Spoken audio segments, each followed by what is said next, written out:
नमस्कार साथियों, हमारे विशेष कार्यक्रम डॉक्टर्स स्पीक में हम आपका हार्दिक स्वागत करते हैं। साथियों, जैसा कि आपको पता है कि कोरोना महामारी थमने का नाम नहीं ले रही है, लेकिन इसकी जो दूसरी लहर है वो धीरे धीरे कमज़ोर पड़ती जा रही है। लेकिन हमें कमज़ोर नहीं पड़ना है, हमें अभी भी सतर्क रहना है, सचेत रहना है, ताकि हम कोरोना महामारी को समूल नष्ट कर सकें और इसके किसी भी संक्रमण से या किसी भी कॉम्प्लिकेशन से हम बचे रहें। इसके लिए ज़रूरी है हमारा जागरूक रहना, हमारा सतर्क रहना, मास्क लगा करके रखना और शासन के जो दिशा निर्देश हैं उसका पालन करना, सोशल डिस्टेंसिंग का पालन करना। यदि हम इसमें ज़रा सा भी लापरवाही करेंगे तो ये महामारी हमें जकड़ने में देर नहीं लगाएगी। हमारा आज का विषय है पोस्ट कोविड के बाद जो उत्पन्न होने वाली समस्याएं हैं, जो कॉम्प्लिकेशंस हैं, उनका निदान कैसे किया जाए। और इस विषय पर बातचीत करने के लिए हमने अपने स्टूडियो में विशेषज्ञ डॉक्टर को आमंत्रित किया है। हमारे साथ मौजूद हैं मेडिकल कॉलेज रायपुर के associate professor doctor Manish Patil ji. Sir, आपका बहुत बहुत स्वागत है स्टूडियो में। साथियों, डॉक्टर साहब से हम विभिन्न मुद्दों पर बातचीत करेंगे, पोस्ट कोविड जो कॉम्प्लिकेशन हैं उसके बारे में। लेकिन मैं आपको बता दूं कि इस पर बातचीत करने के लिए आप अपने सवाल पूछ सकते हैं, जो कि हमारा टोल फ्री नंबर मैं आपको बता दूं। हमारा टोल फ्री नंबर है 1800-233-9418। इस पर आप कॉल कर सकते हैं, हमें आपके कॉल का इंतज़ार रहेगा। सर, सबसे पहले मैं आपसे पूछना चाहूँगी कि पोस्ट कोविड, साथियों मैं आपको एक बार फिर से टोल फ्री नंबर बता दूं, 1800-233-9418। इस टोल फ्री नंबर पर आप कॉल कर सकते हैं। सर, सबसे पहला सवाल कि पोस्ट कोविड कौन कौन से समस्याएं मरीजों में दिखाई दे रही हैं दूसरी लहर के बाद?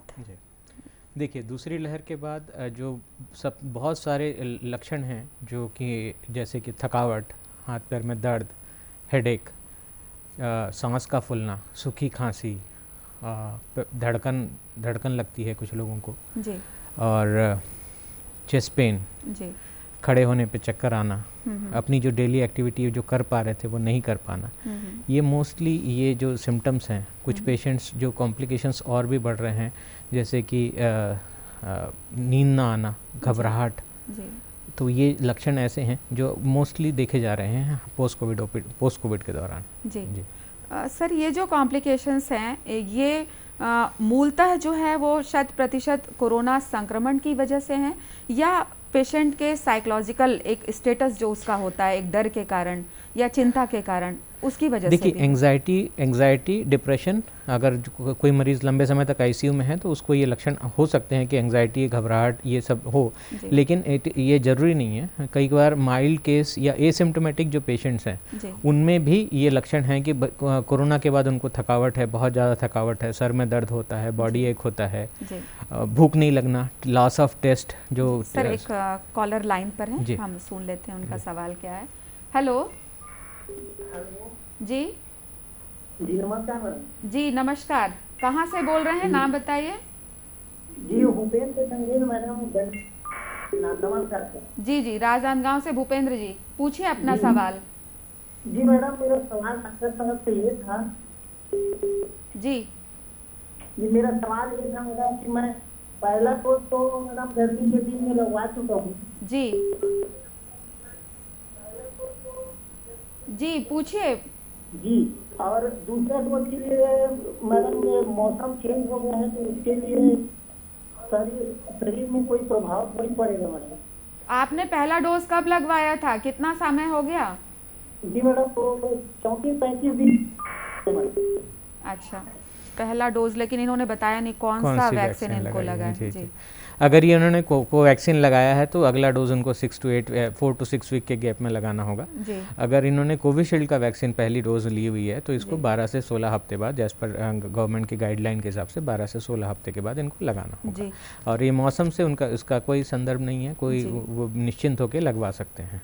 इनका ये मानना है कि अभी बारिश का समय है तो ऐसा ना हो कि नहीं, कोई उससे घबराने की बिल्कुल ज़रूरत नहीं है। बिल्कुल, ये आप बिल्कुल जाएं और वैक्सीन लगाएं। आप सुरक्षित रहना आपके लिए ज़्यादा ज़रूरी है। मौसम तो आते जाते रहते हैं, उसका वैक्सीन से कोई संदर्भ नहीं है, तो आप जरूर लगवाएं। 12 से 16 मतलब ये है कि हमें किसी भी तरह की भ्रामक जानकारियों पे, भ्रांतियों पे ध्यान नहीं देना है। जो हमारे डॉक्टर हमें निर्देशित करते हैं, जो हमें बताते हैं, उस पे हमें भरोसा करते हुए आगे की तरफ हमें बढ़ना है। वैक्सीन जब आपका बारी है तब जरूर लगवाना चाहिए। जी जी जी। और एक जो उसका समय है निर्धारित, उसके बाद ही आपको लगेगा। जी सर, हम बात कर रहे थे लक्षणों की सेकेंड वेव के बाद। तो ये लक्षण हैं अभी जो सामान्यतः जो देखने आ रहे हैं, थकावट, सर में दर्द, बॉडी पेन, जो स्मेल चली जाती है, टेस्ट चला जाता है, कुछ लोगों को फीवर रहता है।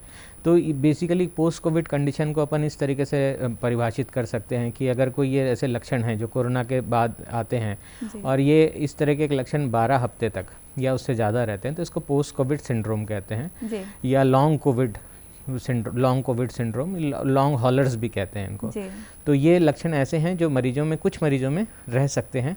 ज़रूरी नहीं कि हर मरीज को हों, लेकिन 70% पेशेंट्स को एक ना एक सिम्टम रहता ही है। मोस्टली जो रहता है कॉमनली कि उनको फटीग, सबसे इम्पॉर्टेंट है थकावट, जो वो एक्सप्लेन नहीं कर सकते। कोई भी वायरल इलनेस, कोई भी फीवर, कोई भी वो जो होता है, उसके बाद फटीग तो होता ही है, लेकिन इस बीमारी के बाद कुछ जो फटीग है उसका प्रपोर्शन थोड़ा सा ज़्यादा है।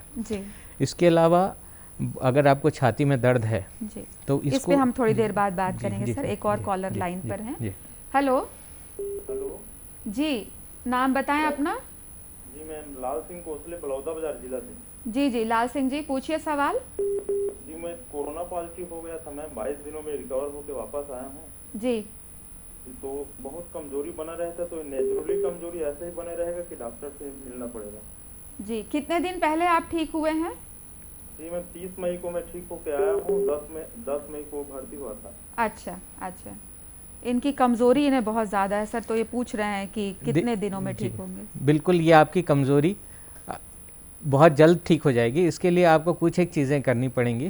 पहली चीज़, अच्छे से सोइए, अच्छे से रेस्ट करिए और पानी अच्छे से पीजिए, और कोशिश करिए मेंटली और फिज़िकली अपने आप को बहुत एग्रेसिव नहीं, बट बेड साइड, पलंग के आसपास में ही कुछ ऐसी एक्टिविटी करें, अपना ध्यान लगाइए, प्राणायाम करिए और हल्की एक्सरसाइजेस चालू करिए। धीरे धीरे ये थकावट रहेगी, बट ये समय से चली जाएगी, ये निश्चित है।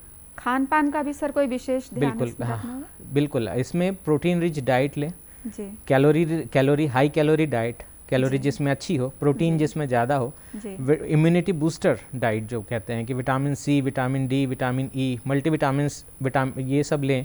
तो ये शरीर का जो 20 दिनों में इन्होंने जो स्ट्रेस बॉडी को हुआ है, वो कम से कम 2 हफ्ते 3 हफ्ते रह सकता है, बट ये डेफिनेटली चला जाएगा। सर, मेडिसिन के अलावा, जैसे मल्टीविटामिन्स हो गया, प्रोटीन से संबंधित मेडिसिन हो गई, इसके अलावा कोई ऐसी सब्जियां या फल, फ्रूट्स? बिल्कुल, हरी सब्जियां, संतरे, विटामिन सी जिस रिच फ्रूट्स जो आते हैं अपने, तो वो लें तो बिल्कुल वो बहुत ही अच्छा है। हरी सब्जियां तो आपकी हमेशा ही अच्छी रहती हैं, एंटीऑक्सीडेंट कैपेसिटी, आयरन रिच होता है वो तो ज़रूर लेना चाहिए। बहुत जंक फूड या जैसा बाहर का ऐसा तला गला जैसा ऐसी चीज़ें जो भारी जो है पचने में, जो जिनको देर लगती है, वो ना लिएगा। सर, ये भी भ्रांति है कि बारिश के मौसम में कई लोगों का मानना है कि हरी पत्तेदार सब्जियां नहीं खाई जाती हैं, जबकि हरी पत्तेदार जैसे पालक हो गई, चौलाई हो गई, हमारे यहाँ जो भाजियां पाई जाती हैं उसमें बहुत से पौष्टिक तत्व होते हैं। तो क्या वो भी इस मौसम में लिया जा सकता है? जी बिल्कुल लिया जा सकता है, ऐसा कोई विशेष वो नहीं है उसके लिए। तो बस इन्हें, लाल सिंह जी को, अपने खाने पीने का विशेष ध्यान रखना होगा और रेस्ट करना है। नींद, भरपूर नींद लें, भरपूर रेस्ट करें, पानी अच्छी मात्रा में पिएं, खान पान पे ध्यान रखें, प्रोटीन्स ज़्यादा लें, विटामिन डी, सी, ई, ये मल्टीविटामिन सब डॉक्टर से कंसल्ट कर लें एक बार ये विटामिन के लिए, और ये ले, ये डेफिनेटली कुछ दिनों में आप रिकवर कम्प्लीटली कर जाएंगे। एक और कॉलर लाइन पर हैं, हम सवाल कर लेते हैं, पूछ लेते हैं। हेलो। हाँ, नमस्ते मैडम। जी नमस्कार, आप अपना नाम बताइए प्लीज। हेलो। जी जी, आपकी आवाज आ रही है, बोलिए।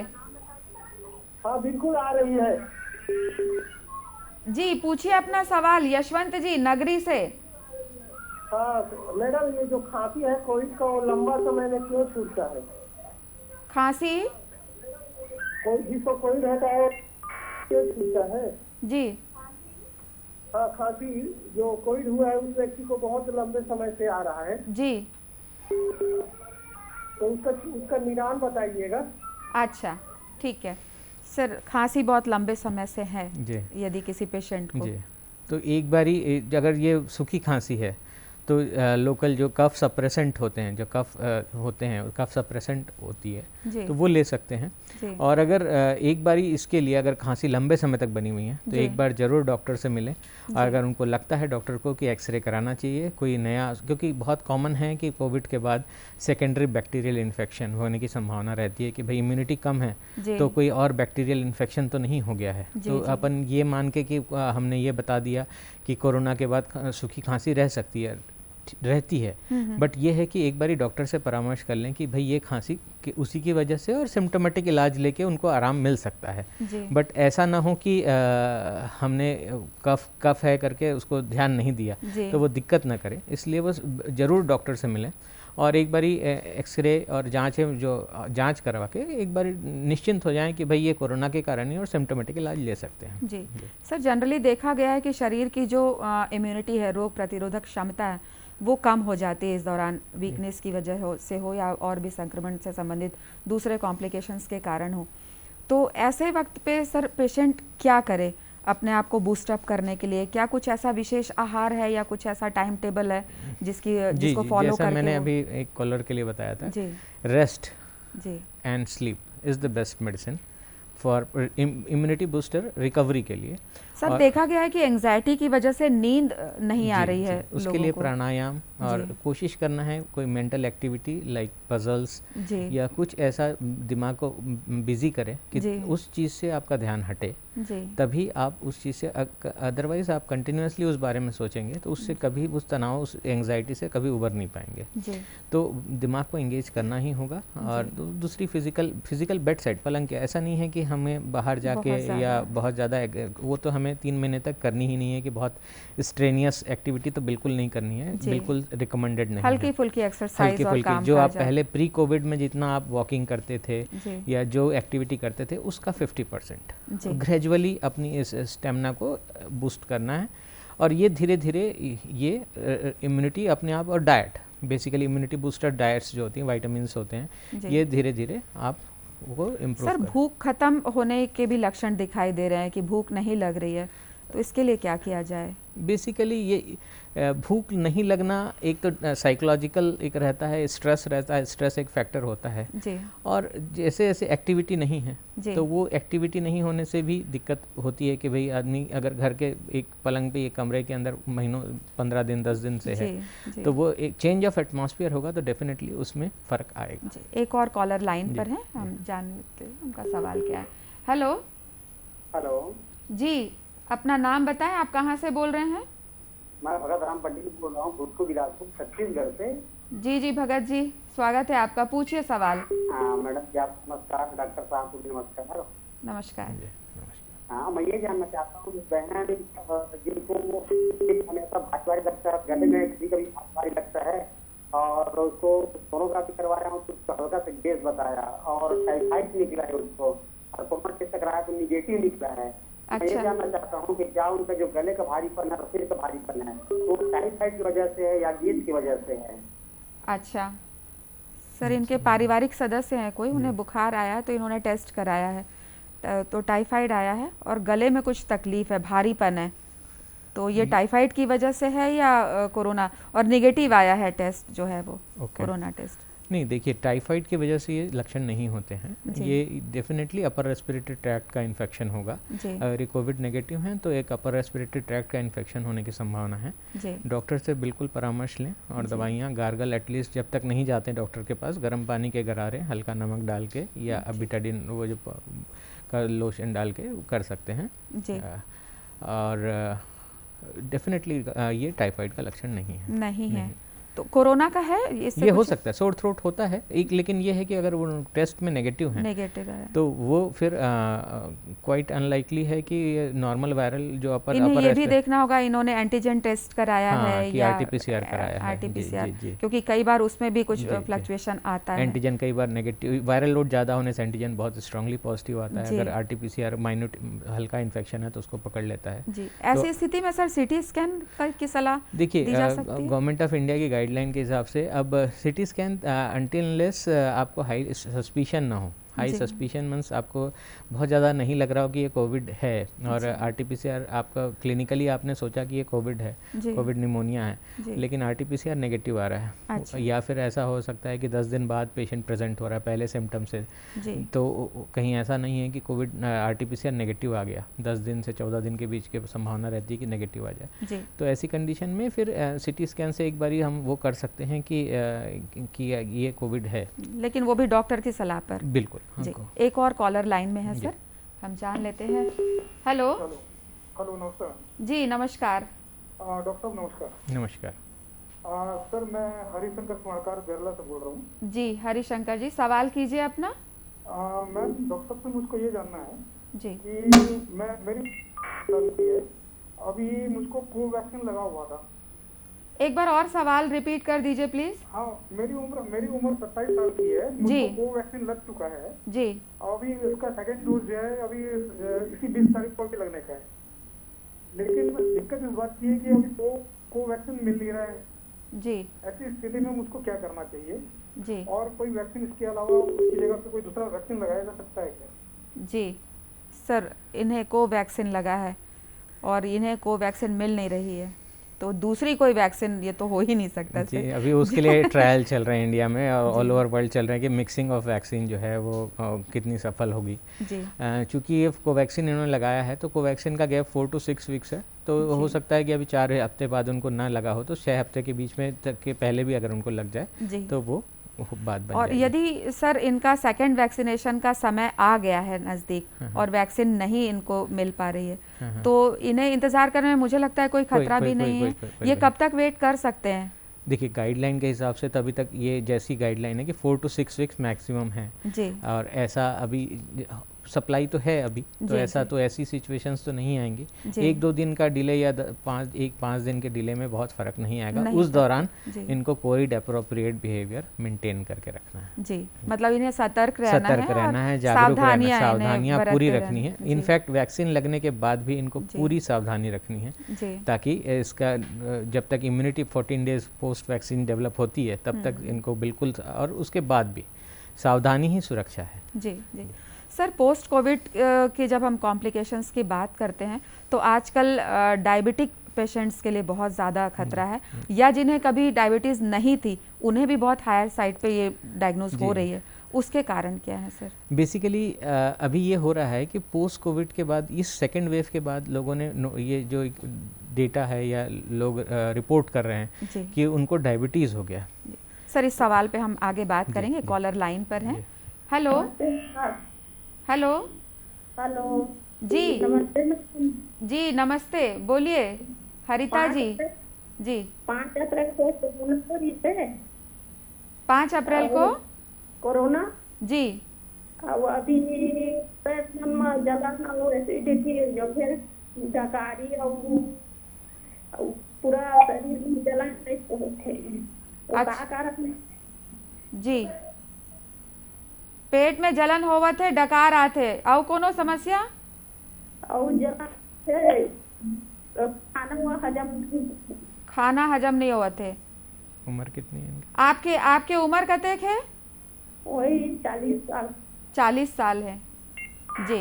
और ये कोरोना के पहले भी इनको, कोरोना के पहले भी आप मन ला ये शिकायत रही से का? नहीं, कोरोना के पहले ठीक रहे हो? हाँ। अच्छा, ये तकलीफ कभी नहीं हो रही से? नहीं होगी।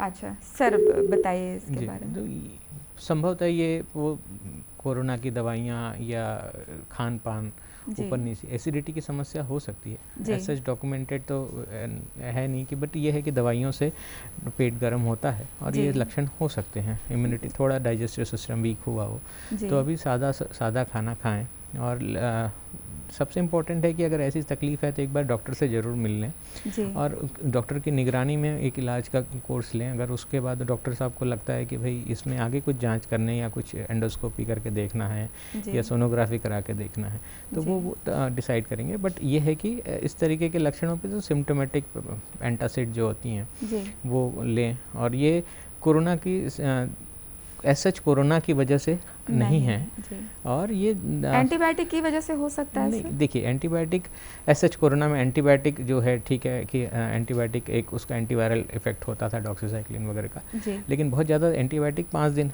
मैक्सिमम देते जी। हैं, उसका इतना लंबे समय तक असर नहीं होगा। जी। खासकर क्या होता है कि पैरासीटामॉल या अदर कोई एनएसएड्स होते हैं जी। उसको अगर लंबे समय तक लिया जी। और उस समय पेंटासिड वगैरह का टैबलेट वगैरह नहीं लिया जी। तब ये समस्याएं आ सकती हैं।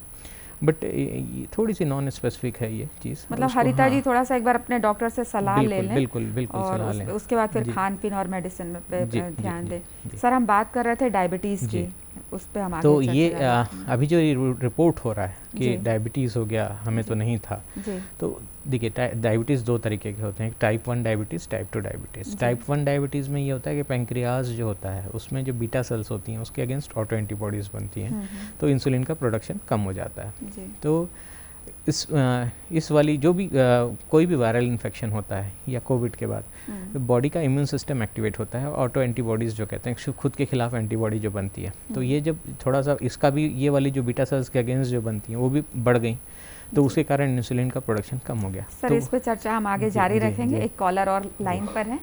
हेलो। हाँ मैडम, को लाखा दर्द पे थोड़ा सा जी जी जी दुधेश्वर जी बोलिए, सवाल पूछिए।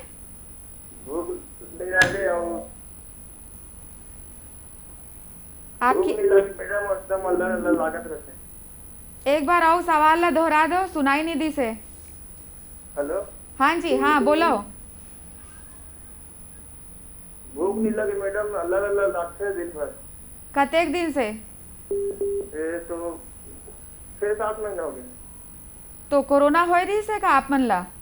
नहीं नहीं हो है। हाँ, अच्छा, भूख नहीं लगा थे 6-7 महीने से और आलसी मतलब आलस आते, तो कोनो दवाई वाई लेवा तो? नहीं। अच्छा सर इनको आप सलाह दे दीजिए। जी बिल्कुल, आप कोशिश करिए। आपका पाचन तंत्र कैसा है वो तो मुश्किल होगा ऐसे बताना। और 6-7 महीने हो जी, गए जी, सर, ये जी। इन्होंने डॉक्टर से कंसल्ट नहीं किया। बिल्कुल करना चाहिए उसके जी। लिए। अगर ये तकलीफ है आपको और जी। कमजोरी लग रही है, ऑब्वियसली जी। खाना नहीं खाएंगे तो कमजोरी होगी, जी। तो कोशिश करिए।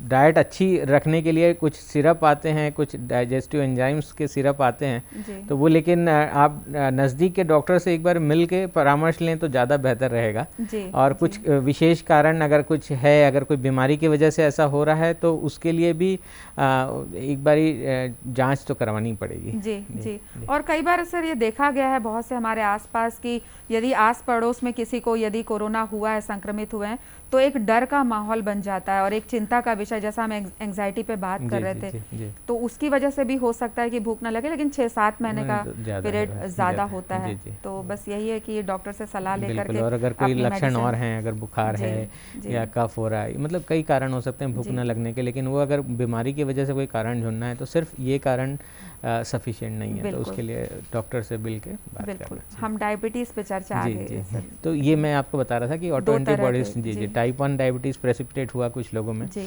क्योंकि खुद की ऑटो एंटीबॉडीज़ बीटा सेल्स के अगेंस्ट बनी तो इंसुलिन का प्रोडक्शन कम हो गया, तो जी। उस तरीके से टाइप 1 डायबिटीज़ कुछ लोगों को पता चला। जी। टाइप 2 डायबिटीज़ कुछ जो ये होता है बेसिकली कि उसमें जो इंसुलिन बनता है लेकिन रिसेप्टर्स पे काम नहीं करता है।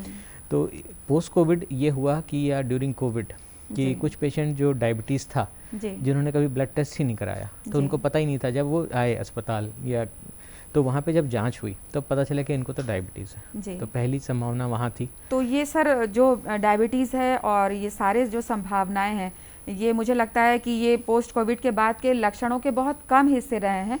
और सर आपने बहुत सारी चीज़ों पे हमें जानकारी दी, हमारे कॉलर्स ने भी पूरे जागरूकता के साथ सवाल किया और उनका निदान भी हुआ।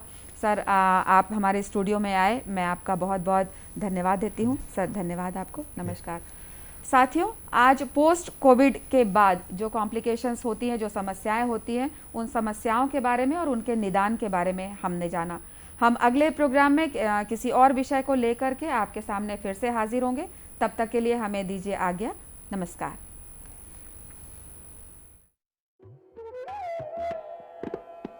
Thank